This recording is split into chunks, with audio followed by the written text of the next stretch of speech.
پاکستانیوں، آج سہیل آفریدی صاحب کو اسلام آباد ہائی کورٹ کے چیف جسٹس نے اجازت دی کہ آپ جا کر عمران خان سے ملیں، لیکن سبحان اللہ، سہیل آفریدی اڈیالہ جیل سے واپس روانہ ہو چکے ہیں۔ ان کی ملاقات عمران خان سے نہیں کروائی گئی۔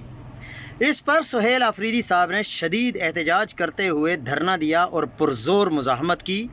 بعد ازاں پریس کانفرنس کرتے ہوئے انہوں نے کہا، جب تک میری ملاقات عمران خان سے نہیں کروائی جاتی میں یہاں سے نہیں جاؤں گا۔ اگر عدالتیں اس طرح کام کریں گی تو پھر عوام کا عدلیہ پر اعتماد کیسے بحال رہے گا؟ جنید اکبر نے بھی سخت رد عمل دیتے ہوئے کہا کہ اگر عدالتوں کے فیصلے نہیں مانے جائیں گے اور جج سے بڑا ایک تھانے دار سمجھا جائے گا تو پھر ہمیں عدالتوں کا بائیکاٹ کرنا پڑے گا۔ ہمارے پاس واحد راستہ سڑکوں پر آنا رہ جائے گا۔ ہمیں مجبور نہ کیا جائے کہ ہم اگلی مرتبہ پوری قوت کے ساتھ میدان میں اتریں۔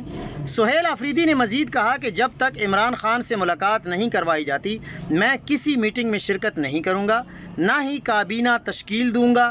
میں دھرنا جاری رکھوں گا اور اگلی بار سب کو پتہ چلے گا کہ اصل دھرنا کسے کہتے ہیں۔ اگر عدالتیں عوام کی آواز نہیں سن رہیں تو اب فیصلہ عوام ہی کریں گے۔